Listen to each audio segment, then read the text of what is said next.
Bismillah, Assalamualaikum warahmatullahi wabarakatuh.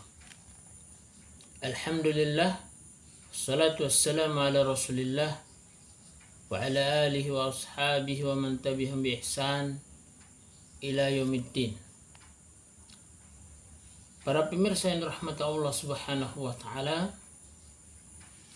lagi dan lagi kita bersyukur kepada Allah subhanahu wa ta'ala, karena atas nikmatnya lah kita bisa beraktivitas dan memilih aktivitas yang positif. Dan ini adalah karunia dari Allah subhanahu wa ta'ala. Dan tentunya ketika Allah subhanahu wa ta'ala mencintai seseorang, maka Allah ta'ala mudahkan bagi dia untuk melakukan kebaikan. Artinya Allah mempekerjakannya pada hal-hal yang mendatangkan ridha Allah subhanahu wa ta'ala. Kali ini kita akan berbicara tentang mubtada, ya. Apa ya yang bisa kita pakai atau menjadi ukuran kita bahwa kata ini adalah mubtada. Bahwa kami sudah menyampaikan di beberapa pertemuan yang lalu, ketika kami membicarakan tentang ayat kedua dari surat Al-Fatih, kami pernah menyentil bahwa dalam bahasa Arab itu ada dua kalimat, dua jumlah. Kalimat dalam bahasa Arab disebut jumlah. Jadi ada dua jumlah. Dan mubtada itu bagian dari jumlah ismiyah, artinya kalimat yang didahului atau menjadi inti pembicaraannya adalah isim, kata benda. Jadi apa saja ukurannya atau apa ciri-cirinya, kita bisa tebak bahwa ini adalah mubtada. Sebelumnya jumlah ismiyah itu adalah susunannya terdiri dari mubtada dan khobar.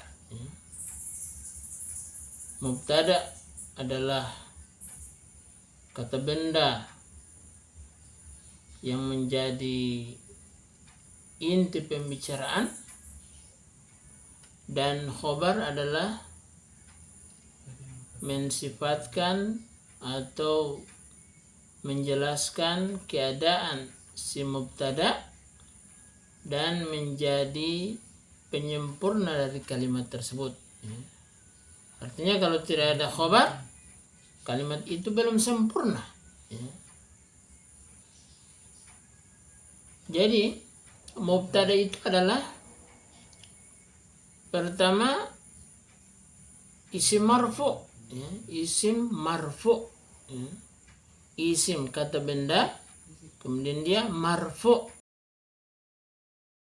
Apalagi kalau definisi yang bisa kita temukan di salah satu literatur tentang nahwu, bahwa mubtada itu adalah isim marfu, al-ismul marfu fi awalil jumlah, isim marfu pada awal kalimat.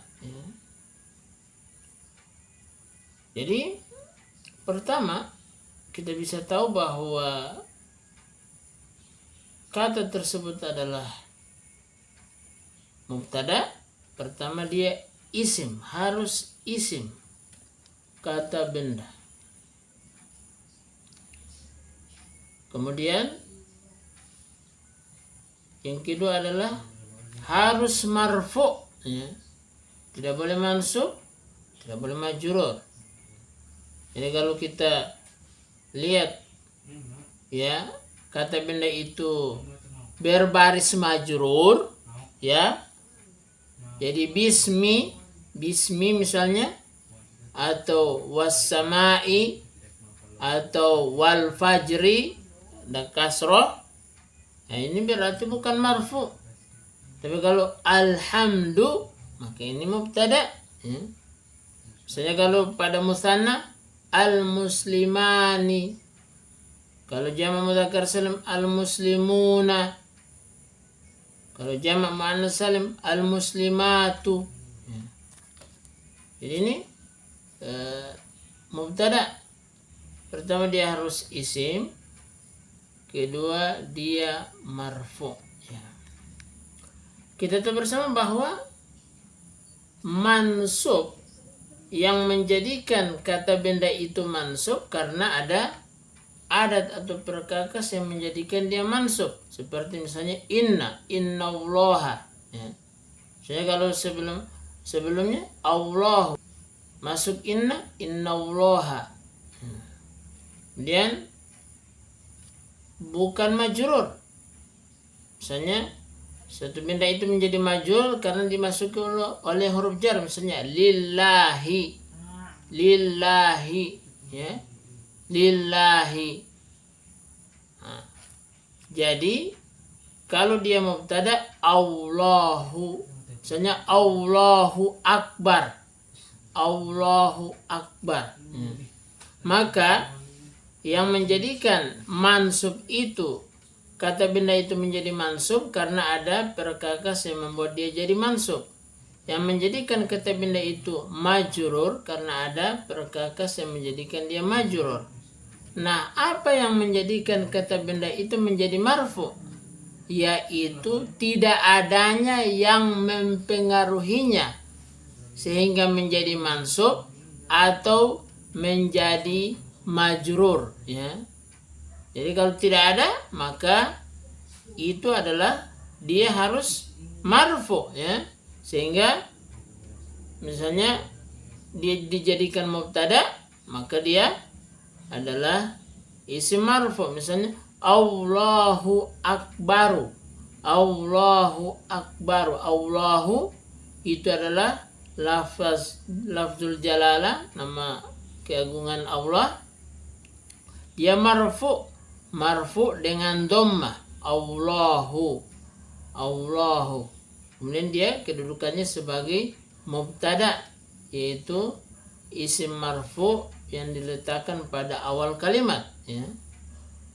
Kemudian khobar marfu juga karena mengikuti mubtada ya. Artinya yang menjadikan mubtada itu marfu karena bil ibtida, karena dia didahulukan. Yang menjadikan khobar menjadi marfu karena mengikuti mubtada ya. Jadi intinya bahwa mubtada itu ya, mubtada itu dia harus isim bukan fiil ya. Kemudian dia marfu ya, dia harus marfu. Jikalau dipaksakan harus fiil, misalnya kita mau jadikan fiil menjadi mubtada, tidak boleh ya, kecuali ada huruf masdariyah seperti an, misalnya antasumu khairul lakum, antasumu khairul lakum. Antasumu itu mubtada. Kenapa dia mubtada? Karena maknanya saumukum ya. Karena ada an masdariyah ya. Karena dia adalah masdar muawwal ya. Masdar muawwal ini adalah mubtada ya.